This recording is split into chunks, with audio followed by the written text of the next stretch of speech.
Welcome to the Village Green NBTV show on the environment in our community. I'm Nancy Gardner, your host, and today, sharks, maybe zombie sharks, who knows? Sharks are always a popular topic. But before we get to sharks, we're going to talk about the 3 R's of basically trash, which is reduce, reuse, and recycle. And we've got 2 companies that are right there in the middle of it. I'm here with Chad Cooper, and I know Chad from the tennis courts. He and his wife are probably the 2 fastest players that you can't get it by them or through them or anything, but I forgive him for that anyway. And we're not here about the tennis, we're here about a new business. And I knew that you were involved with sort of the money world, and then Jenny said that you had bought a business, and I was like, well, that's nice. And then she said, but it was recycling. And so I got really interested in that. So tell us a bit about it. What is it? Sure. Actually, one of our vehicles is right behind us. Move aside so you can get a good look. It's called California Electronics Recycler, and we're an electronic recycling and refurbishing company. We pick up from businesses all over Southern California, as far north as Santa Barbara and as far south as San Diego. And we collect their electronics and process them, and we try to refurbish and resell everything that we can, which is the best solution for the environment. And what we can't refurbish and resell, what basically doesn't have any economic value left, we send down to recyclers. Certified R2 recyclers that recycle everything, which is kind of the second best thing for the environment. So when you say electronics, just computers, or do you do other things as well? We do really anything electronic. So office equipment, computers, laptops, phones, servers, medical equipment, so lab equipment. Televisions? Televisions. So televisions, for the most part, we don't resell, but there's a program through the state of California that basically the state of California charges anyone who goes and purchases a new TV. There's a tax on that, and that tax is used for the recycling program to recycle those responsibly. Did you know that before you bought the business? No. So, all right, so you get obviously you get a lot of them, but the computer comes in, say, and so what happens to it if you're going to refurbish it? Because I'm always thinking, should I take out my something or other before I send it to you, or how do you protect privacy and all that sort of thing? Yeah, so we provide full data destruction services. If a customer wants a certified hard drive destruction or physical destruction, we can provide that too. But we wipe all data that comes in. That's the first thing that we do. And then we have a testing division that will test the computer and see if it's working. And if it's in good working condition and there's economic value to it, then we will sell it. We typically sell on eBay. We've got 3,000 to 4,000 items on eBay at any given time. And we've been selling on eBay for 10 years. So you could then, in other words, you're selling to an individual market, a retail market? It's retail, it's brokers, it's businesses. It's we don't really know who they are. They have an eBay user ID, but we've gotten to know some of them over the years, and some of them are consumers just buying one. We'll also sell lots of computers, so a lot of 20 Dells that a broker will buy for one of his clients or her clients. So it really runs the gamut of who the buyers are on eBay. So to me, buying a used computer, is that how you sell it, or you say? Because I would just think, used. Well, it's got a lot of mileage on it, and I don't know that I want it, particularly with my lack of skills. Or how do you market them? So people generally know what model of computer they're looking for, and they can compare the price of a new one, and it's pretty easy to research and see what is 1 generation old or 2 generations old. So people and businesses have the ability to figure out what it is they want and what the capabilities are of the computer. They can also add memory and RAM and soup it up. You can customize it? We don't do the customization. Okay. I mean, we'll get it in working condition and sell it as in working condition. And again, typically if if a broker is buying it for a business and the business has requirements of a certain amount of memory, then they'll upgrade it for them and sell it on to the business. And your shop itself is in Santa Ana. Yes, we've got about 15,000 square foot warehouse. We've got 25 employees, a couple of special needs employees as well. And that's one of the really neat things about this business and about recycling in general is the jobs that it provides and the income it provides for these families to go out and live a great life. So let's talk about if you're doing zero waste, it's reduce. That's the number one thing. If we could reduce the use of a lot of these things, and then reuse, which is what you're doing, and recycling. So you're in that middle ground, which is saying, gee, a lot of stuff isn't going to other places, which is good. But can you give us an idea of the percentage? Do you have any idea what's, does any of this end up in landfill, or is this all going to specialized places? For us, or, okay. For us, none of it ends up in landfill. We probably, of everything that we pick up and process, I would say 90% of it is resold on eBay. So you're getting a 90% reuse, and so only 10% of your stuff actually goes out to be recycled. Correct. Well, that's a huge savings. Yeah, and the 10% that does go to recycling, we're using certified R2 recyclers that, in order to be certified, ensure that none of their product ends up in landfill. So we're very confident that... Okay, so now we got 90% is being reused. Now, is that 90% of 10 computers a year or 1,000 computers a year? Do you have any idea about what your market, your like products that how turnover much is? do we sell a year? Yeah. Well, I probably don't have a great number for that other than what we have listed at any one period of time. Like we've got about 4,000 things listed on eBay. And again, it runs the gamut from computers to servers to lab equipment. So we say maybe 4,000 to 5,000 pieces a year, or would that be just in a it's probably more than that. I would say that we're downstream recycling about 1 million pounds of material, and that's 10% of what we do. So I don't... You're still sending 1 million pounds out? Yep. Wow. So and that's... keep in mind, these TVs and copiers yeah, are they're all big very, stuff very and heavy. Yeah. And so, but that's 9 million. Am I doing my math right? No, because I'm giving you that 10% is on a dollar basis, Okay, not on a okay. poundage basis. Not on a poundage basis. Okay, well, good. Well, that's a marvelous thing. Yeah. That we're getting employment. We're getting reducing our recycling. We're getting a lot of reuse out of stuff. That's a lot of win for the environment. And then, of course, you're paying your household bills, which I'm sure your wife and family appreciate. That's always a good part of it. So was this something like you said, I can save the world, or I can make some money, or how did it come to be that you actually bought the business? Yeah, it's not so altruistic. I used to be in the hedge fund and investment banking world, and have always looked at businesses and valued them. And when I came across this one, I was looking at it, purely from a financial metric standpoint. And it wasn't until I met some of the employees. We went to a lunch before I had bought the business, and a big message that they had, and a big part of what they had to say about their jobs and what they were doing, was how there was their footprint on the environment and how they were helping the environment and the world be a better place. And it wasn't until then that I was like, oh, there's actually a secondary benefit to what I'm doing here. That's nice. Yeah, nice. it's great. I've always been a believer that if we really are going to save the world, it's got to have a profit motive to it. Exactly. So, well, that is great.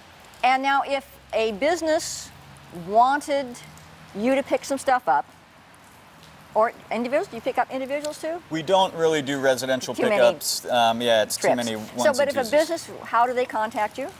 So if they just search for electronic recycling on Google, chances are we will come up. And the name again is? The name is California Electronics Recycler. California. We've got vehicles that go and pick up stuff from companies every day. For office buildings and property managers, we have a recycling event program where once a year or twice a year we'll host a recycling event at an office building so people coming to work can bring their stuff, or companies can bring their stuff down that they're wanting to recycle responsibly. Well, that's great. I look forward to it. Great. Look forward to seeing you on the tennis court. Thank you, Nancy. Well, I'm here with Jay Ware of Ware Disposal. That is correct. This is a real family business. It is very much a family business. Who started it? My mom and dad, Ben and Judy Ware, started it in 1968. Yeah, and we see you at all sorts of events. Yes. You're big community members. And I know that you do state-of-the-art recycling and everything at your various, you have a area in Santa Ana that a lot of the stuff goes to. Is that Right, where you're? what we call a material recovery facility, or a resource recovery facility, where we separate everything from wood to organics, to paper, cardboard, plastic bottles, but we also do larger things such as concrete, dirt, and green waste. Green waste. Well, I know there's a lot of green waste. And there's a goal for you as far as recycling and the amount that you recycle, a percentage or something? Correct, yes. In the state of California, with AB 939, we are required to recycle 50% of all the waste that's picked up. There's been two new developments that have happened over the years, and we've continued to maintain our technology to keep up with these new rules and regulations. One is SB 1374, requiring construction and demolition. So anybody doing house, like roof projects, or doing backyard construction projects, that material would come to our facility, where we then separate all that material to try to get to a 75% diversion. And now a new law has come into to the state, and that's AB 1826, and that now requires all businesses throughout the state of California that produce 4 yards of trash a week or more to have an organics or a food waste separation program. So throughout Newport Beach, what we're doing now, right now, is working with businesses throughout the city of Newport Beach to set up a food or organics separation program. We just implemented this with the city down near the Balboa Pier in the district down there, with all the surrounding businesses, and we've been working with a lot of the businesses and restaurants up and down the Pacific Coast Highway Strip. Well, I know we interviewed Andy Rose at one point, and he has been involved with like up at Monterey, where they developed a little energy thing where they used the organic food waste. Correct. For energy. Now, so what are your plans in terms of, all right, so we've separated it all, but what do we do with it? Well, we currently have a system, a system that we've implemented, and we're creating a fluff, which then will be utilized for where we take the food waste, it breaks down into, it's heated up, so all the bacteria are killed. We then move that into a fluff type material, then we utilize that to create energy. Okay, so it is going to be, and you use it for your own energy use needs? We're using it to fuel other facilities that can handle this material right now. Okay. Well, I know there also have been some things that have affected people, and that you find you get a lot of questions, particularly in your business. One of which is the bag ban. Yes. And talk about that a bit, because you say you get questions about that. Yes, I think that it's still very new. Why do we go to a store and somebody charges me 10 cents to pay for a bag? And so you have to get 2 or 3 bags, and it costs 30 cents. And it's typically, for most people, it's probably not even a thought. But it's very important that I get a lot of questions. Why is there a bag ban? Why did they do this? Why did the state do this? Why did this law come into effect? I think it's important to understand why this bag ban came into effect. And primarily, I think, these bags are really bad for the environment. But furthermore, it really affects the companies that are, the businesses that are trying to recycle. These bags get wrapped around all of our equipment. They get wrapped around many of the moving parts. They get wrapped around fences, and they just create a very visual problem for many, many companies. And I think that most of the time when I explain just showing people how these bags get wrapped around spinning objects and things that help to do a better job. It really, creates an efficiency problem for many of the companies, not only the trucks that are servicing, the wheels that are on the dumpsters, the wheels that are on the carts, but these bags really create an environmental problem, not only for the companies, but also just the environment in and of itself. Well, that's just something I don't think I thought about. I mean, I'm thinking about the Pacific Gyre and that sort of thing, and not thinking about, well, all of a sudden you can't function because all these plastic bags that you're trying to recycle are getting caught up. Well, speaking of recycling, I think the thing that's interesting, that it doesn't seem intuitive in a sense, is that I know you spend a lot of your time going out and educating people about ways to create less trash. I mean, I'm thinking, I'm a trash company, I want you to have lots of trash, I'm gonna make lots of money, but no, you're trying to get this reduction. What we call pre-cycling. Pre-cycling is what I try to teach anybody that I come into contact with. I'm always working on an idea to help them to pre-cycle. Everybody from a resident up to a large commercial business. So, for instance, if we were talking to you and you're a resident here in Newport, I'm a resident in Newport, my parents are, what are ways that you can maybe help the environment, help lessen what products are going to the landfill or to the sorting facilities? Well, coffee grounds, for instance, aren't something that we all can pull out of a sorting system. It's not something that one of my sorters can actually hand pick out. So what I always suggest to people is take, a small can or a cup, take your coffee grounds, even those little K-cups that a lot of people use, and you just pop the top on them, dump your coffee grounds, and those are fantastic fertilizers for your gardens. Anything from just the basic grass or rose bushes like coffee grounds. And it doesn't change the color of the soil, but it's very, very easy to help when to help with some of the recycling that does go on. And those are that's just a very small, concept for recycling that anybody can get involved with. For the businesses, we want to get the businesses throughout Newport Beach in compliance with the new state law, which is AB 1826. They really need to reach out to their local company that's servicing them or my company and work towards getting that organics or food waste program installed, so that way they become compliant with the new law. The law was started a couple of years ago, but it really took effect this year with most of the businesses being affected, apartment complexes as well as restaurants. Yeah. Well, I think that the point about the coffee grounds is, I think when people think about the environment, we always think we have to do something huge. Sure. And yeah, we do have to do some huge things, but that also there's so many little, if each of us did a little bit, there's so many of us that also has a big impact. Oh, absolutely. We started many years ago, we started with one compressed natural gas truck, and now I'm running over 140 compressed natural gas vehicles. All of my trucks that service the city of Newport Beach, all of my equipment is all compressed natural gas. It was not many, many years ago, everybody ran a diesel vehicle. Yeah. Most people don't even realize we're on the horizon.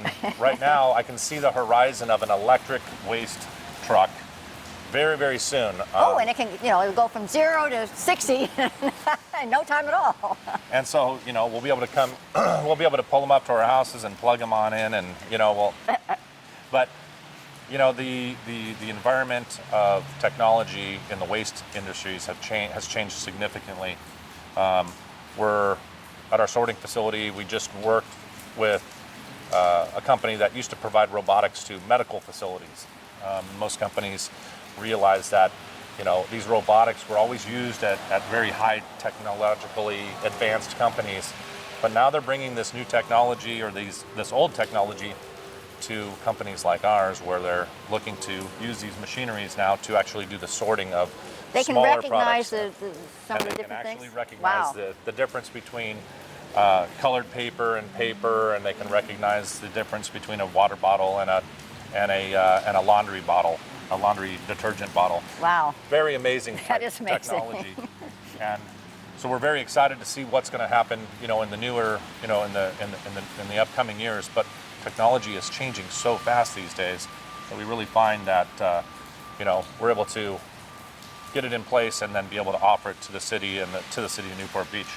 Well, speaking of looking ahead in terms of the job, is at a Women in Newport networking event and ran into your mother. I hadn't seen her in a while. And she said, your company's up there in Sacramento talking about the future because there's some big changes on the horizon with China and some of these other countries going, you know what, we don't want all of your plastics and that sort of thing. So what do you see coming up, and how are we going to handle this sort of thing, besides just stopping using plastic? Well, yes, as a woman-owned business, you know, she's got to be up in Sacramento, you know, voicing her you know, our goals, and we're always trying to stay on the forefront of what's going to happen in the future. Recycling has changed significantly with the amount of collection of recycling we're doing.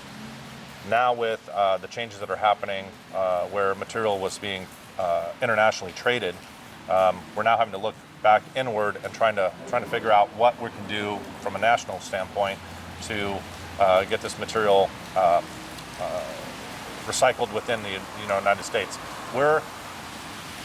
We sort the material and then we utilize companies to help us to broker the material to companies that can then end use the product. Now it's just a matter of making sure that that product is clean enough or acceptable enough.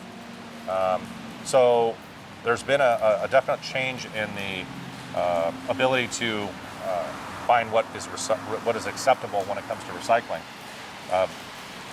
People used to think you could just throw away your pizza box and it would have some leftover pizza and some cheese on it.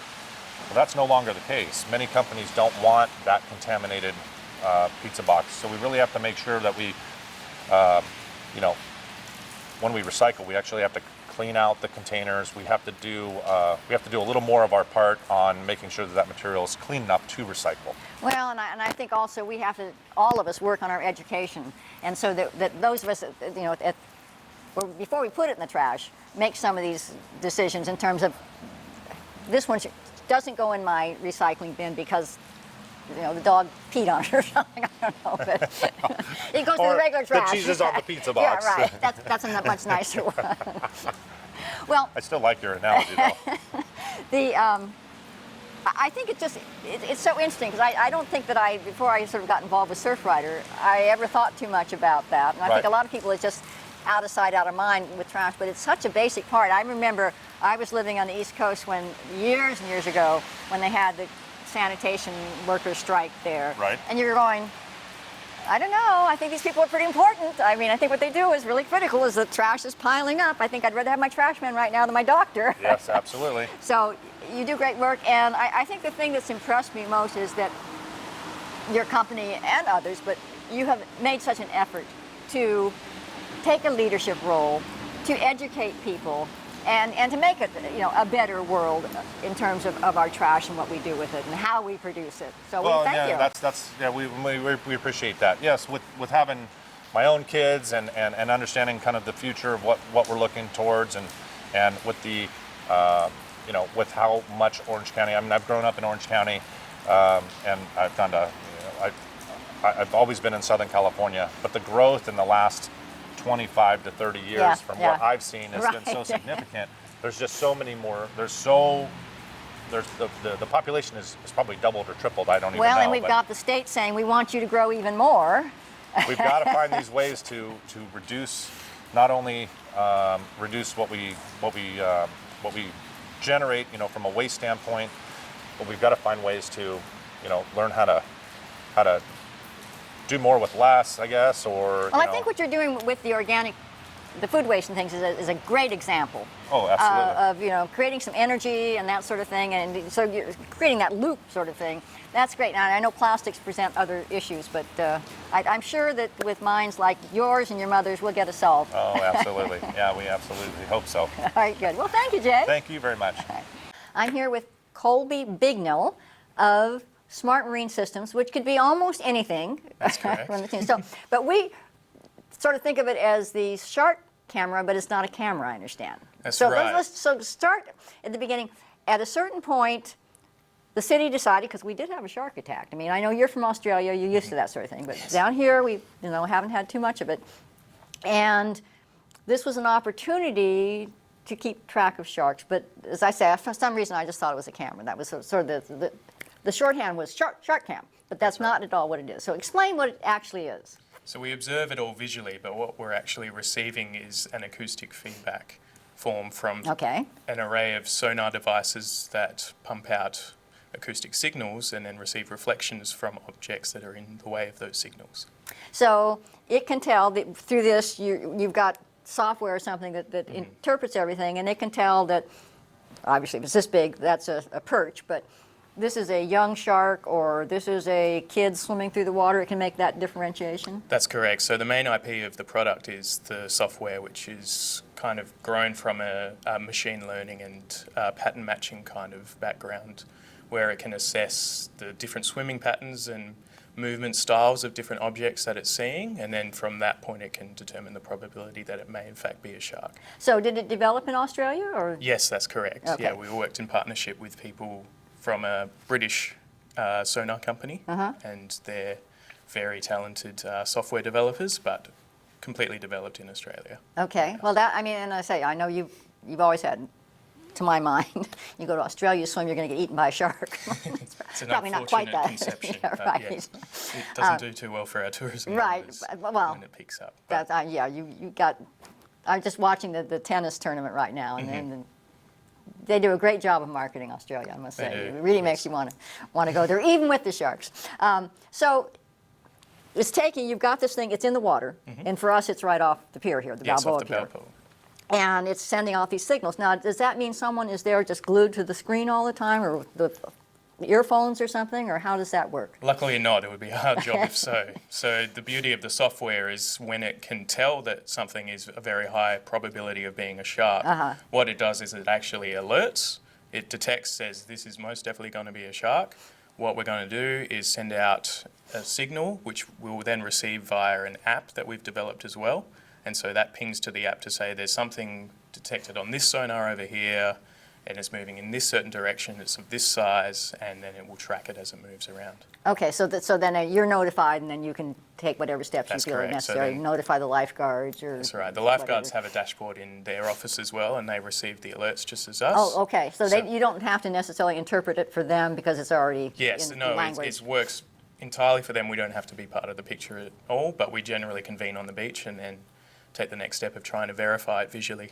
Well, I mean, I was just, when I heard about it, I was so excited because I surfed for a long time. I don't anymore, but it was always, I always just had a phobia about sharks, and I thought, boy, I would love to have that extra sense of security that if there is something out there that I may get enough notice to get out of the water or something. So that's great. But the thing that was intriguing to me was we had a presentation at the Water Quality Committee, and there are other uses that are beginning to be used that in terms of water quality or water issues. And tell us a little bit about some of these other applications that might be coming along. Sure. So the physical aspect of the Clever Buoy is it's a platform that can be input with a whole range of different data sources. It works in series, and basically you can plug anything you want into it. The buoy itself acts as a power source, and then we can put in water quality sensors, tag receivers, wave monitors, whatever you can think of that is currently out there can be easily plugged in, and then we can collect multi-streams of data and match up all these events at the same time. Well, that would be interesting because I don't know quite, when you say water quality, you're not able to test out there for bacteria. I mean, would it sense bacteria? Or when you say water quality, let's be sure what we're talking about. Okay, so the ones that are currently on there are just simple parameters like temperature, salinity, dissolved oxygen, that All kind right, of thing. which is not insignificant, but it's not of concern to the swimmer coming down for the day. Is not going to say, oh, don't go in the water today, it's dirty. I mean, that's Yes. not that, you're not They there can yet. relate to each other in certain parameters, like dissolved oxygen has Right. a relationship with bacteria, but yes, those more advanced sensors haven't been plugged in Right. at this stage. But now I'm thinking of wave action, and I'm trying to think, I mean, wave action, I'm standing on the beach, I'm looking at the wave, and it's a 6-foot wave or something.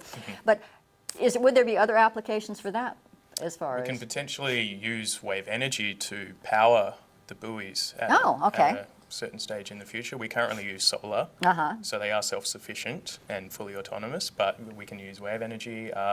There's a whole suite of different, I guess, uses we can look to in security and naval operations as well, using the sonar devices and kind of changing the software to look for different that things. could be, I was just listening to we're at this point we're still in the government shutdown, and they were talking about the concern with the whole thing with the wall and other things that the Coast Guard and the ports are huge aspects of it because so much of it comes in through the That's water. right. So this would be perhaps an application there where it could be part of the security system. Absolutely. We have had meetings with defence personnel who have suggested this high importance on this aspect as well. Wow, that's something really interesting. So how did it come to be in Newport?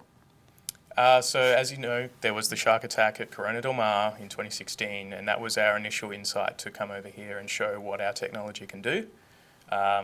Through the whole suite of making the arrangements and the 2-year progress it took to get here, eventually we settled in Newport as Corona del Mar is a marine protected area, and because our technology has to be kind of installed on the seafloor, that could potentially have an impact in these very important areas. So we decided to jump ship over to the next closest beach in Newport, which is here where we are now at Balboa Pier. So was this like a pilot program? That's correct, Okay. yes. It initially went to run for 3 months, but we extended it for a further 3. And did you have to go through any regulatory approvals? From the Coastal Commission, and there was a few other various kind of permits we had to seek, but nothing too strenuous. What sort of issues did the Coastal Commission have? The Coastal Commission's only issue was the MPA regards in the Corona del Mar original location, and so they were quite happy for us to move over to Balboa and put it through. What kind of impact would it have?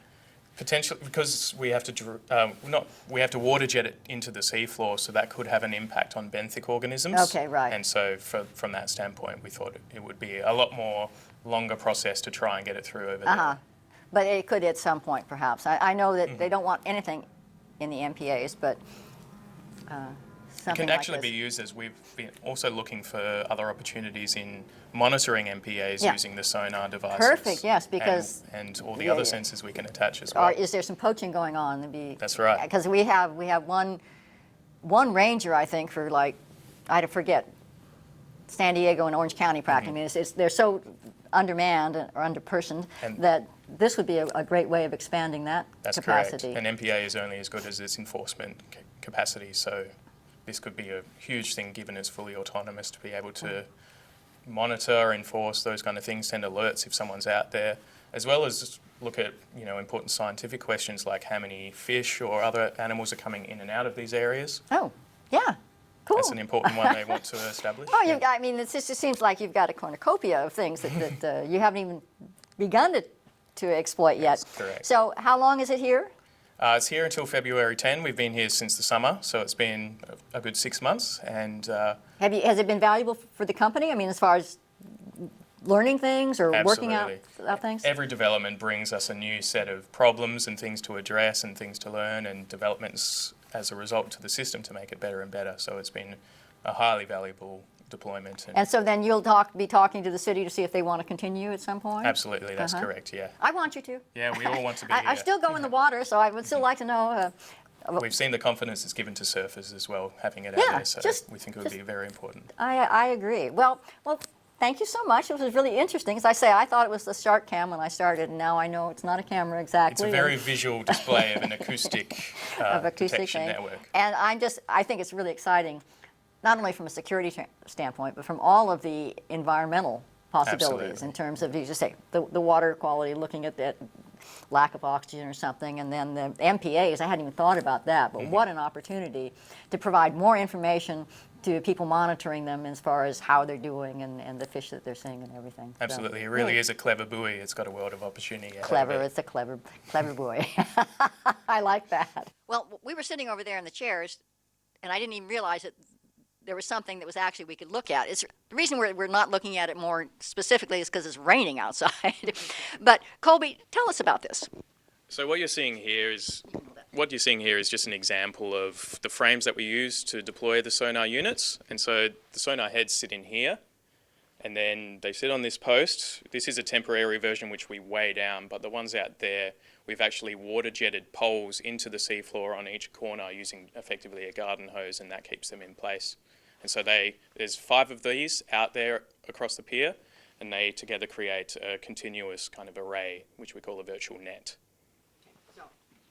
So let me ask you then, we talked about a clever buoy. So I think of a buoy as something that's floating. That's correct. Where's the buoy? So the buoy connects to each one of these different arrays via undersea cabling. Okay. And then that all comes together in a central unit in the buoy. And then that powers all of the sonar devices and the communications infrastructure and everything else to keep it all running. Okay, well, I can see now, I had this image of just, you know, a little, tiny little anchor or something. And I can see why the Coastal Commission would want to at least look at that, because that's a, you know, it's a fairly good-sized footprint, even if you're only putting jets in. So. That's correct, yeah. It's a pretty hefty form of equipment, and there's 5 of them, so yeah. Okay, well, great. Well, thank you. Sure. That was our show. You can feel more comfortable now when you're swimming around the pier, knowing that there's somebody keeping an eye on any potential sharks. And until next time, let's all work on making our village green.